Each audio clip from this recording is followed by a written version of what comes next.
Mega Suara Network. Bogor 100,8 FM, Serang 91,4 FM, Sukabumi 96 FM, Kuningan 89,8 FM, Indramayu 92,2 FM, Kulon Progo 93,8 FM, dan 94,6 Radio Kota Perak. Radio Network, Mega Suara Network. Sesaat lagi kita simak dialog interaktif Info Gunadarma yang disiarkan langsung oleh Mega Suara Bogor, Mega Suara Serang, Mega Suara Sukabumi, Mega Suara Indramayu, Mega Suara Kuningan, Mega Suara Kulon Progo, dan Kota Perak, Yogyakarta. Selamat pagi, sahabat Mega Suara, ada di Sukabumi, Serang, Kuningan, Indramayu, Kulon Progo, dan Kota Perak. Pagi hari ini kita bersama dalam Info Gunadarma. Dan pagi hari ini untuk Anda yang ingin juga bertanya-tanya ya seputar kegiatan aktivitas kampus dan perkuliahan di Universitas Gunadarma, Anda bisa mengakses melalui WhatsApp di 0812112 112 1008 ya, sekali lagi 0812 112 1008. Dan untuk pagi hari ini saya sudah bersama Dr. Emi Indrayani SEMSI. Beliau adalah Wakil Dekan 1 Fakultas Ekonomi Universitas Gunadarma. Selamat pagi Ibu Emi. Selamat pagi Bang Ilham. Apa kabar Ibu? Baik. Sehat ya Bu ya? Alhamdulillah. Ya Bu, tentu kita tidak lepas dari perkuliahan kita ini. Tidak lepas dari sudah setahun lebih ya Bu ya. Betul. Pandemi COVID-19 ini berlangsung. Iya. Tapi kita tetap tegar, kita harus tetap bisa melawannya ya Bu ya.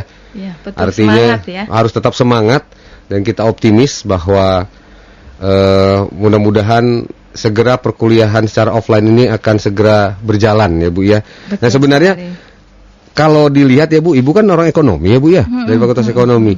Secara umum ya Bu, dampak pandemi COVID pada perekonomian kita ini seperti apa sih Bu? Jadi dampak secara ekonomi pasti besar sekali. Kita sendiri sehari-hari juga merasakannya begitu ya.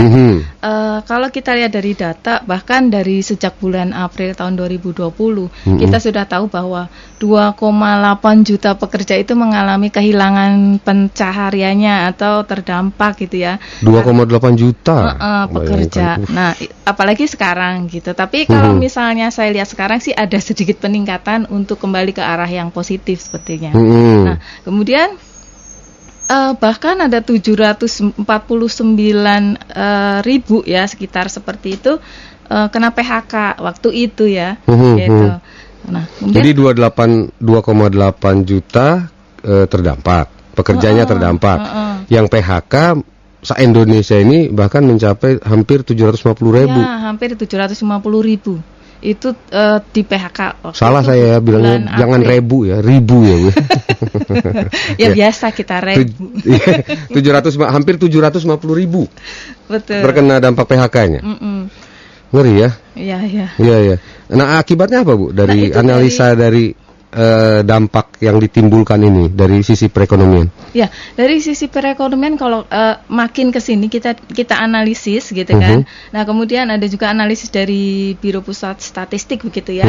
Mereka menggunakan big data gitu.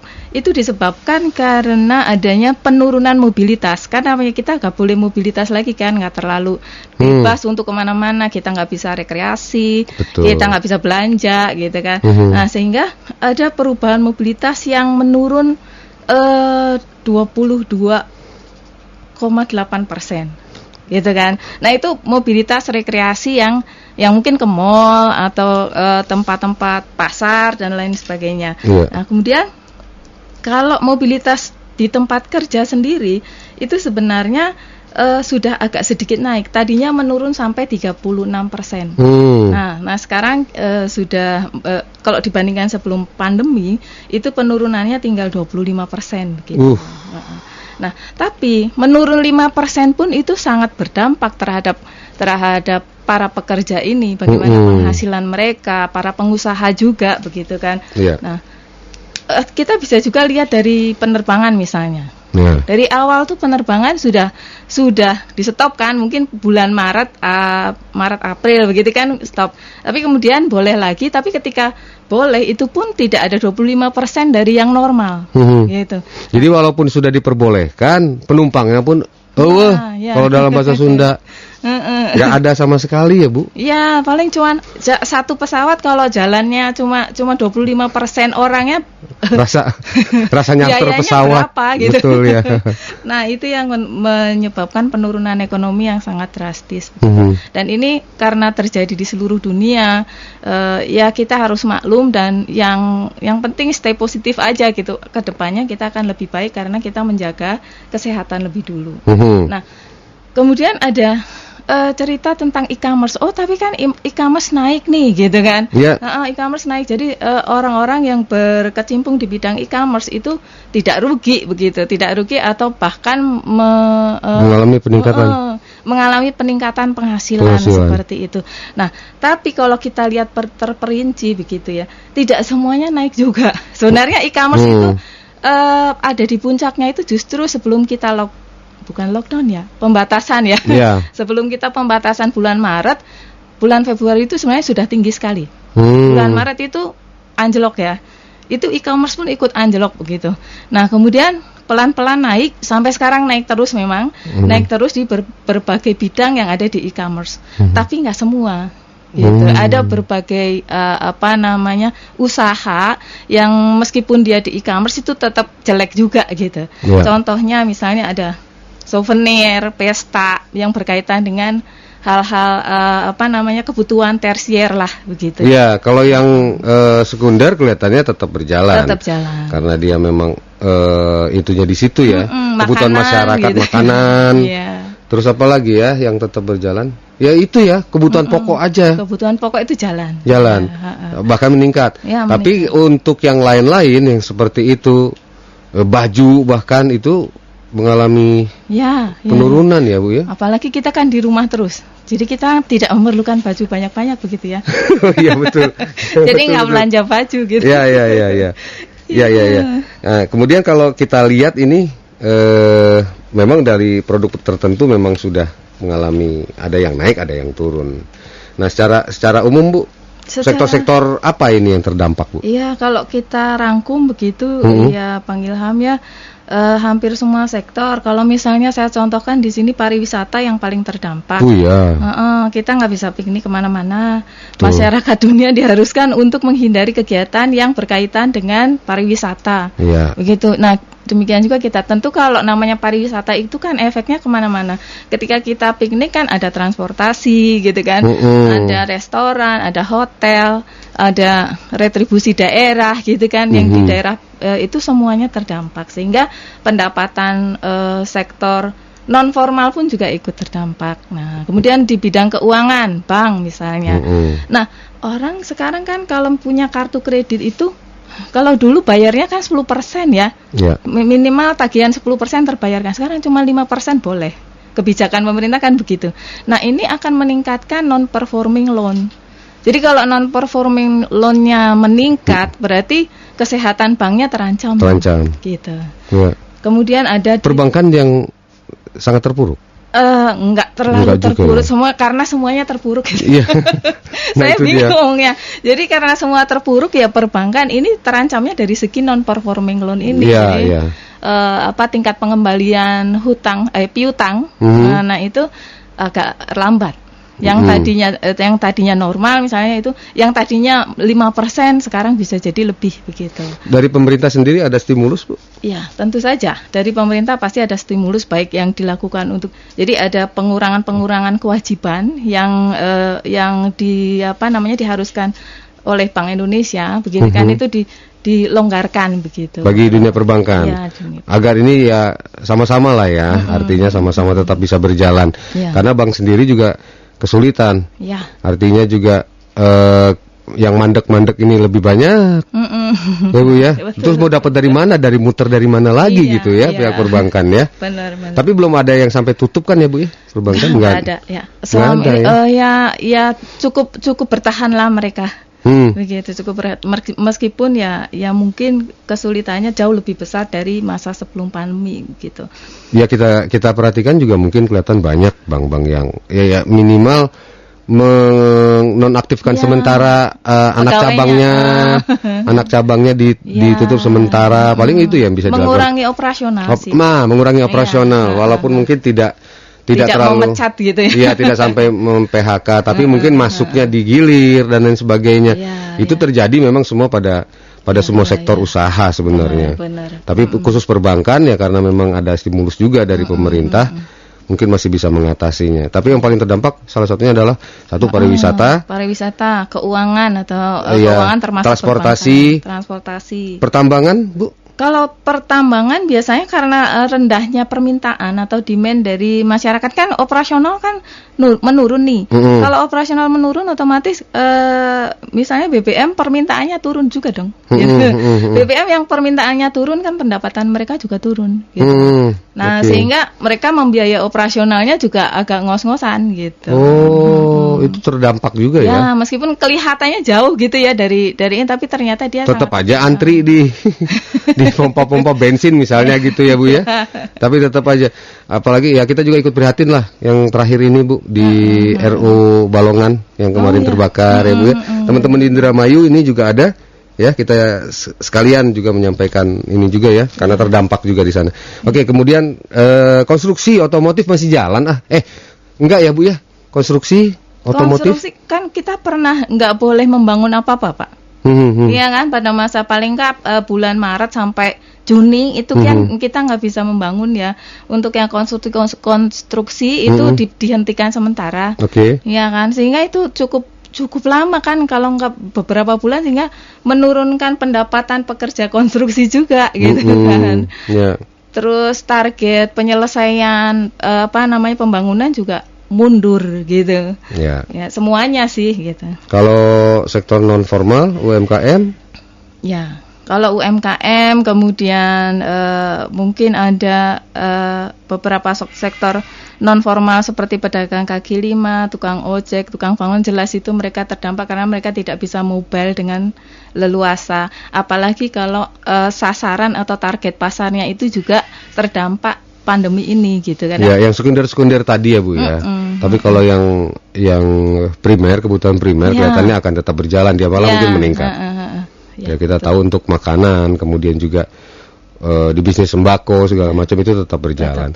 Orang bisa menggunakan online untuk itu ya, untuk belanja dan lain sebagainya, walaupun tidak boleh keluar rumah, tapi masih ada banyak jalan, gitu kan istilahnya Bu ya. Betul. Tanpa bermaksud untuk masih banyak jalan tuh loh, ada salah satu ikon dari itu ya. Oke, nah tapi ada dampak positifnya nggak Bu? Oh pasti ada dampak positifnya gitu ya. Dan dampak positifnya secara umum ketika mobilitas kita menurun, berarti akan ada penurunan polusi udara. Terus kita itu belajar untuk bersikap positif. Terus kita menjadi masyarakat yang taat tentang kebersihan. Itu dampak positif secara umum. Namun kalau saya lihat sih dari segi pendidikan nanti juga ada dampak positifnya gitu Bang Ilham. Pasti ada ya. Pasti ada. Untuk pendidikan ada? Oh ada, banyak. Banyak sekali. Negatifnya juga ada. Ada, pasti gitu. Karena kita memang menghadapi situasi yang sebenarnya membuat kita sedih, itu pasti kan negatif. Tapi kan kita nggak boleh langsung menuju ke sedihnya ini dong gitu. Ada blessing juga di situ, ada hikmah juga di situ. Apa yang membuat kita menjadi lebih kuat gitu kan. Apa yang menjadikan kita lebih baik dari sebelumnya itu ada pasti. Oke, kita tidak usah lagi ngomongin yang negatif-negatifnya. Sekarang kita harus berpikir positif. Benar. Tetap maju. Nah nanti Anda bisa mendengarkan pemaparan dari Dr. Emi, Wakil Dekan 1 Fakultas Ekonomi Universitas Gunadarma. Ini terkait dampak positif apa yang dirasakan di dunia pendidikan selama masa pandemi ini? Tetap di Info Gunadarma, dan Anda yang ingin ikut sharing juga pagi hari ini melalui 0811 112 1008. Info Gunadarma. Jangan kemana-mana, Info Gunadarma akan kembali setelah beberapa informasi berikut ini.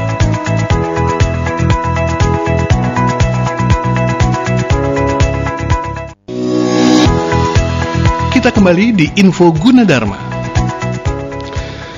Untuk Anda yang baru bergabung di Sukabumi, Serang, Kuningan, Indramayu, Kulon Progo, Kota Perak, dan juga Mega Suara Bogor, pagi hari ini Anda masih mendengarkan Info Gunadarma bersama Dr. Emi Indrayani, Wakil Dekan 1 Fakultas Ekonomi Universitas Gunadarma. Menurut beliau,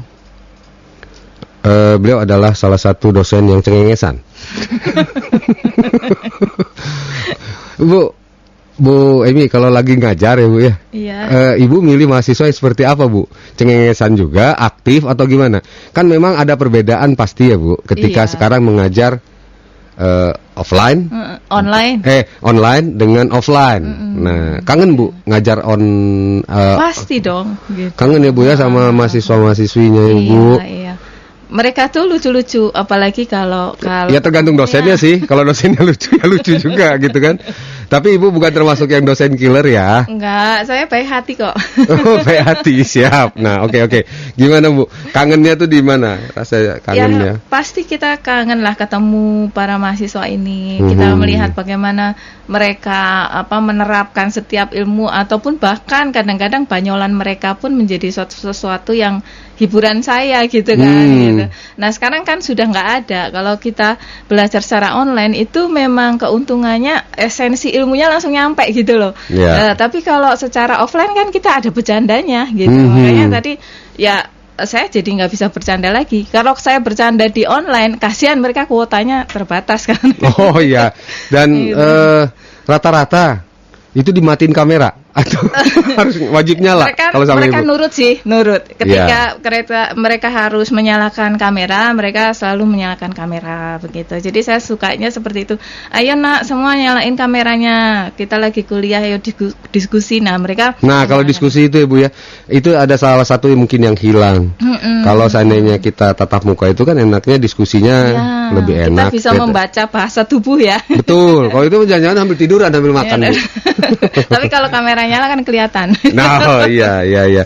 Nah, itu salah satu mungkin ya Bu, dampak positif dan negatif di dunia pendidikan di kala pandemi ini. Seperti apa Ibu? Ya, ada dampak sebenarnya di dunia pendidikan itu kita mengalami dampak yang positif juga, nggak semuanya negatif gitu. Yang pertama tentu saja penggunaan teknologi kan. Penggunaan teknologi informasi ini akan mempercepat transformasi pendidikan ke arah revolusi industri 4.0 yang sebelum pandemi kita udah pelajari dan kita sudah siapkan juga begitu. Sehingga ini mempercepat karena tiba-tiba kita harus pakai gitu. Nah, kemudian yang kedua mungkin ada banyak institusi pendidikan yang akhirnya sadar, oh ya, saya perlu sistem informasi akademik yang tertata. Tapi Gunadarma udah dari dulu ada. Dari dulu Gunadarma. Iya. Tapi secara umum kan seperti itu. Banyak institusi pendidikan yang akhirnya menyadari akan pentingnya sistem informasi akademik dan database yang terstruktur yang dengan baik gitu kan. Nah, kemudian ada munculnya lembaga bimbingan online, lalu ada pembuat konten yang konten belajar begitu ya, yang memberikan kita secara gratis bagaimana kita belajar dengan baik gitu kan. Nah, ya semua bidang sih. Kemudian adanya kreativitas tanpa batas, termasuk kita di Universitas Gunadarma, saya yakin semua sivitas akademikanya itu memiliki kreativitas yang sangat tinggi gitu kan. Nah, kemudian ada kalau di pendidikan dasar terutama itu ada peningkatan kolaborasi antara guru dan orang tua. Ya. Gitu. Baru sekarang orang tua Pardal merasakan bagaimana menjadi dosen, bagaimana menjadi seorang guru, ya kan? Iya. Karena yang selama ini tidak bertanduk akhirnya bisa bertanduk. Orang tua, iya benar Ibu, dirasakan benar ya Bu ya. Iya. Intinya bertanduk tuh artinya ya, ayah kok jadi bertanduk sih, gampang marah gitu ya. Iya. Atau bunda kok gampang marah ya gitu. Nah gitu ya. Jadi tapi ada intinya kolaborasinya orang tua terjadi.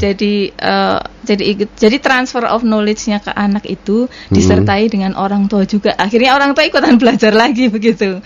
Nah, itu juga itu jelas pasti itu. Itu paling nggak kan menambah pengembangan diri dari orang tua juga gitu. Iya, kemudian ada mental positif yang terbangun. Saya kira semakin kesini ini kita menyadari bahwa kita perlu bersikap positif. Kita bertahan karena apa sih? Kita bertahan karena kita bersikap positif gitu. Kalau di Universitas Gunadarma sendiri menyikapinya seperti apa, Bu? Nah, yang pertama dari awal kita pandemi kita sudah mengikuti anjuran Kemendikbud. Tapi kalau sampai sekarang ini kan Kemendikbud juga sudah menganjurkan untuk melakukan offline, silahkan ya, untuk perkuliahan offline juga boleh. Nah, tetapi hal itu harus disetujui oleh semua pihak, terutama daerah-daerah atau kepala daerah gitu ya. Dari pemerintah daerah seperti apa, kemudian dari orang tua mahasiswa seperti apa, itu juga harus dikondisikan gitu. Nah, kemudian ada berbagai kegiatan akademik yang di Gunadarma itu tidak berhenti gitu. Dari awal bulan Maret kita nggak pernah berhenti melakukan kegiatan akademik, baik itu perkuliahan, kemudian ada kursus juga, kemudian ada praktikum yang bisa dilakukan secara online, kemudian ada juga wisuda. Berkali-kali kan kita mengadakan wisuda secara online. Nah, kemudian si Gunadarma kita gitu ya, itu juga ikut mengembangkan berbagai alat ya. Kalau saya sebut mungkin ada 2 yang alat yang utama, yang ventilator sama PAPR atau Powered Air Purifying Respirator, itu yang merupakan inovasi dari teknologi tim robotik Universitas Gunadarma. Itu. Nah, itu bahkan kita sempat mendapatkan penghargaan juga dari LLDikti mengenai hal tersebut di kategori perguruan tinggi yang menghasilkan inovasi produk kesehatan selama pandemi. Terus kategori yang berikutnya juga ada nih. Gunadarma mendapatkan penghargaan di PT yang berkontribusi dalam kegiatan kerelawanan selama pandemi. Ikut juga ya? Ya, karena memang Gunadarma mengikuti setiap perkembangan masyarakat di pandemi ini dan ikut membantu kebutuhan mereka, begitu kan? Entah itu dengan cara memproduksi hand sanitizer, entah itu dengan menyalurkan bantuan. Nah, itu tetap ikut gitu ya, sehingga mendapatkan pengakuan dari LLDikti tersebut. Jadi intinya dari sisi sosial kemanusiaan tetap jalan ya. Kemudian justru dari teknologinya sendiri, teman-teman di Universitas Gunadarma ini kan terkenal dengan universitas yang menerapkan teknologi informasi sejak awal ya. Kampus teknologi juga kompetensinya memang di sana. Artinya tidak terlalu terpengaruh sebenarnya, bahkan bisa menerapkan langsung ilmunya. Iya, benar. Kayak yang penemuan tim robotika ya, Bu ya. Itu dengan ventilator ya, RoboVan itu, kemudian juga robo helm yang untuk membantu pernafasan dan lain sebagainya. Itu bahkan mendapat penghargaan karena hal tersebut juga gitu. Jadi artinya jangan ragu untuk Anda yang pagi hari ini mengikuti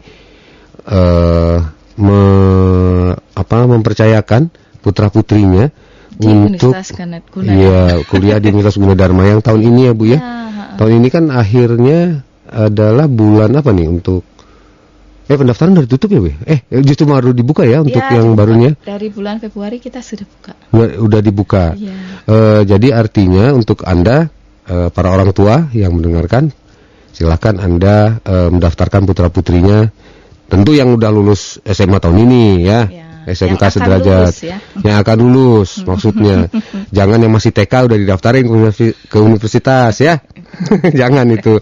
Jadi intinya bahwa kegiatan di kampus Universitas Gunadarma, walaupun semuanya dilakukan secara online, online, tapi tetap berjalan.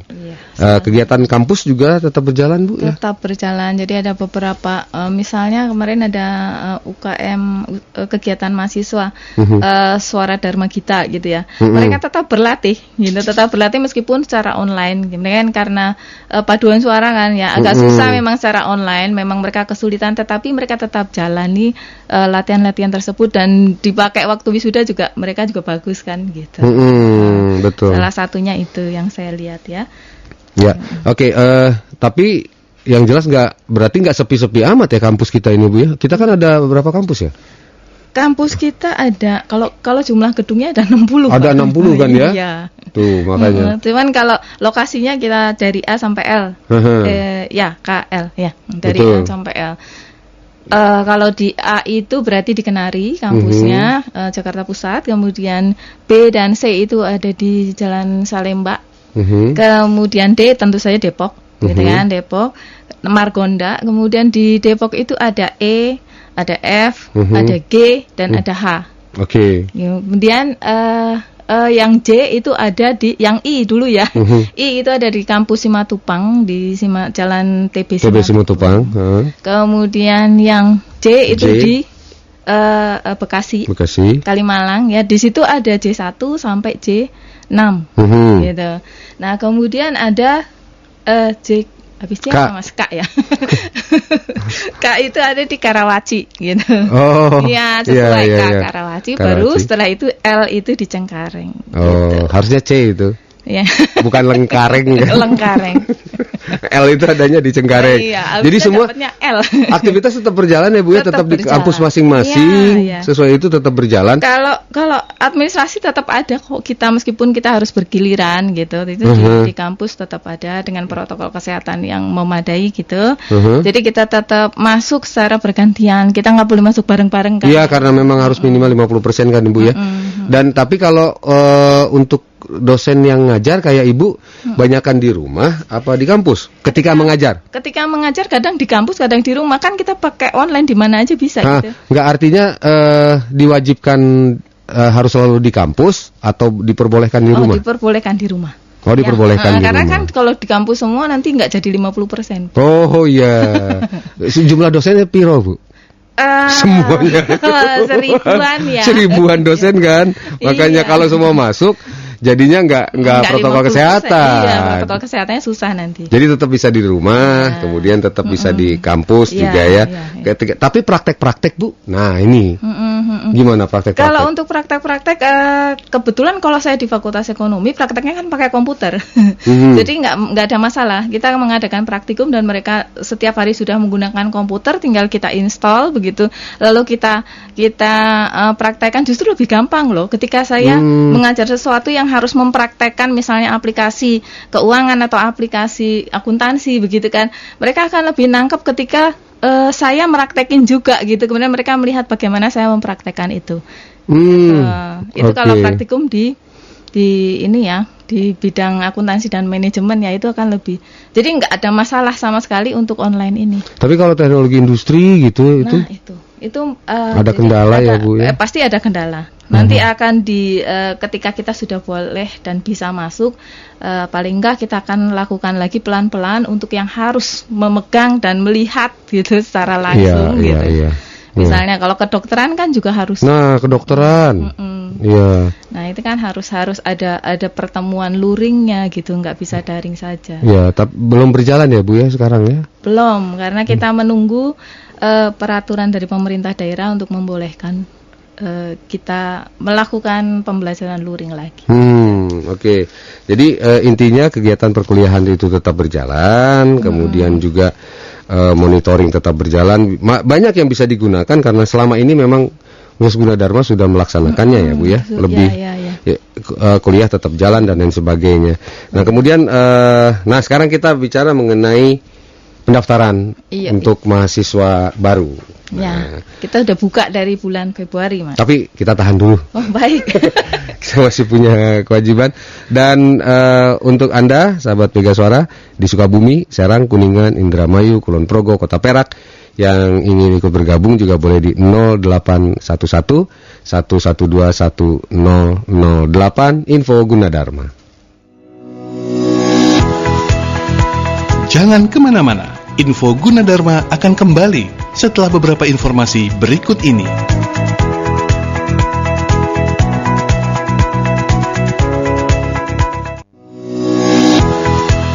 Kita kembali di Info Gunadarma.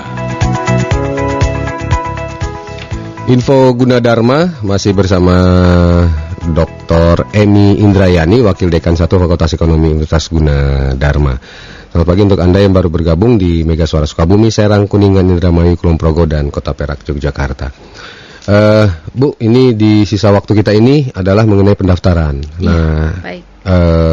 Masih tetap secara online ya? Iya, masih pendaftaran daring kita. Ya, masih daring. Gimana ceritanya, Bu, untuk pendaftaran kita? Kalau pendaftaran kita masih menerapkan social distancing kan, sehingga kita masih menggunakan daring atau online. Jadi calon mahasiswa nanti dapat mengakses ke website pendaftaran.gunadarma.ac.id/2021. Syaratnya adalah ya yang pasti harus punya email dan nomor HP yang aktif. Jadi nomor HP wajib aktif karena kita menghubunginya dari email dan nomor HP tersebut. Jadi kalau nanti nggak aktif susah kita memberikan pengumuman misalnya atau passwordnya apa gitu kan ya. Nah kemudian setelah itu calon mahasiswa dapat mendaftar melalui website tersebut, mengisi form, lalu setelah mengisi data mereka akan mendapatkan konfirmasi melalui email. Jadi ada email yang dikirim, nanti ada tautan web, kemudian ada file yang diunduh, terus setelah itu mereka bisa informasi user ya. Untuk mendapatkan informasi user. Terus setelah punya user kan bisa login ke dalamnya sehingga mereka bisa melakukan aktivitas selanjutnya. Aktivitasnya membayar formulir. Nah, formulirnya ini bisa dibayar melalui transfer dengan menggunakan virtual account. Jadi nanti ada virtual account untuk transfer pembayaran formulir tersebut. Nah, kemudian Syaratnya mereka akan selain mengisi formulir, mereka mengunggah rapot semester 4 dan 5. Oh, cukup rapot semester 4 dan 5 ya? Oke. Soalnya kan semester 6 belum. Belum, betul. Iya. Nah, kemudian rapot tersebut harus sesuai yang dimasukin nilainya sama fisik raportnya nanti juga di scan kemudian diunggahkan ya di-upload di dalam sistem tersebut. Kemudian mereka harus memilih 2 program studi yang mereka minati. Gitu, pilihan pertama apa, pilihan kedua apa. Nah, setelah itu mereka bisa melihat nanti tata cara pembayarannya ada di halaman berikutnya di situ. Ya kalau kita sudah login baru kita bisa lihat gitu karena ini di radio nggak bisa praktek ya. Iya. Gitu. Nah kemudian setelah itu nanti mereka akan diminta untuk mengunggah foto maksimal 1 MB gitu kan. Harus pakai format JPG atau PNG. Nah, kemudian fotonya harus resmi, berwarna, lalu mengunggah nilai yang harus diunggah itu nilai matematika, bahasa Indonesia, bahasa Inggris. Lalu 6 mata pelajaran yang paling bagus. Jadi yang wajib adalah matematika, bahasa Indonesia dan bahasa Inggris. Tapi juga 6 mata pelajaran yang nilainya paling bagus. Saya olahraga misalnya, nggak apa-apa. Iya, kan itu untuk melihat sebenarnya minat dan bakatnya ada di mana sih. Gitu. Saya bahasa Sunda yang tertinggi kumaha tah. Ya tetap ya, cantumkan saja. Iya. Tetap cantumkan ya, Bu ya. Cantumkan saja itu. Pokoknya kan, yang tertinggi. Yang tertinggi ya, yang mereka suka dan tertinggi 6 mata pelajaran tersebut dimasukkan juga. Toh kita bahasa juga ada kan? Ada. Jurusan bahasa juga ada. Ada sastra kan kita. Ada sastra Tiongkok, ada sastra Inggris. Ya. Ya misalnya yang untuk Anda yang mungkin matematikanya ini tetap wajib kalau matematika. Kalau matematika harus dimasukkan. Tapi kalau hitung-hitungannya kayak misalnya fisikanya atau kimianya itu di bawah rata-rata ya masukin nggak apa-apa. Yang terbaiknya adalah misalnya olahraga atau dia kesenian bahkan, atau dia misalnya yang tertingginya adalah apa namanya tadi kayak bahasa. Silahkan masukkan. Silakan. Nah kemudian setelah itu adalah tinggal menunggu. Ya, menunggu aja, menunggu pengumuman hasil seleksi. Nah, kita harus ngecek setiap saat secara berkala. Kita harus ngecek login ke website tersebut. Hasil seleksinya sudah keluar atau belum. Gitu, dan proses selanjutnya apa. Jadi jangan lupa begitu ya. Kadang-kadang kalau udah daftar terus lupa gitu. Malah ada yang daftar lupa nggak ngisi formulir. Nah, itu nggak akan terproses kan kalau sudah mendaftar tapi formulirnya lupa diisi gitu ya. Jangan sampai seperti itu. Bu, ini kan ada apa namanya memilih 2 program studi. Nah, ini banyak yang terkendala di sana. Saya sebenarnya minat sekali di ekonomi. Tapi kemudian kelihatannya juga sulit misalnya. Nah, ini untuk pilihan seperti ini bagi mahasiswa kan kadang-kadang ini ya, Bu ya. Enakannya seperti apa, Bu? Seorang mahasiswa ini memilih program studi yang ingin dia capai ini, Bu ya. Pilihan pertamanya itu kan menentukan. Apa enaknya seperti apa, Bu? Kalau misalnya kita memilih suatu jurusan di universitas, pasti adalah pertama passion dong. Kita mau passion kita di bidang apa gitu. Kalau kita ditanya cita-citanya jadi apa gitu kan terlalu jauh ya kalau cita-cita. Tapi passion kita itu mau belajar apa, mau menekuni bidang itu yang pertama. Karena nanti kalau kita salah memilih, saya pilih ini ternyata saya tidak menyukai bidang itu belajarnya kan juga susah. Apalagi desakan orang tua. Ya, itu sebenarnya bisa kompromi ya. Nah, itu dia.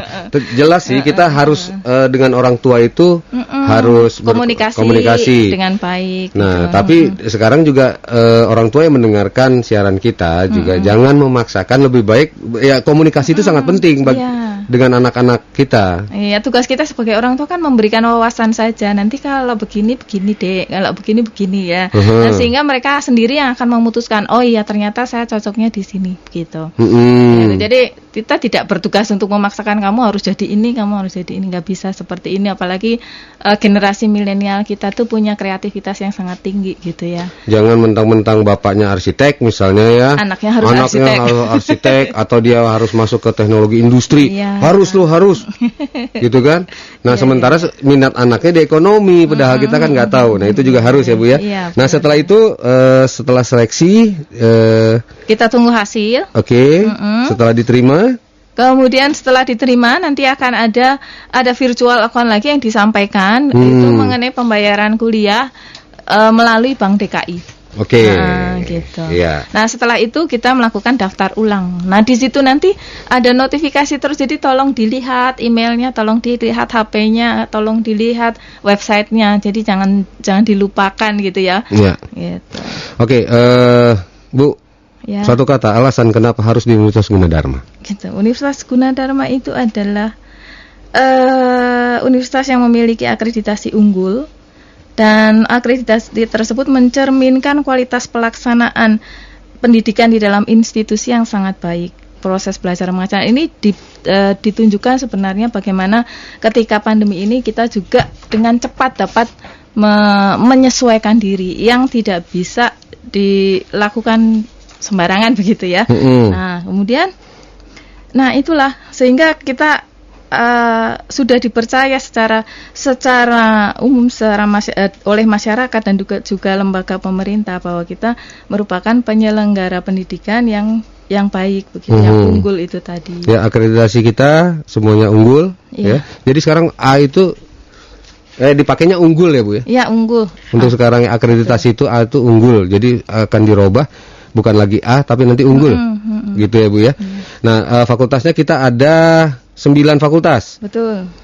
Kemudian diploma 3-nya ada 2, bisnis dan kewirausahaan dengan yang teknologi informasi.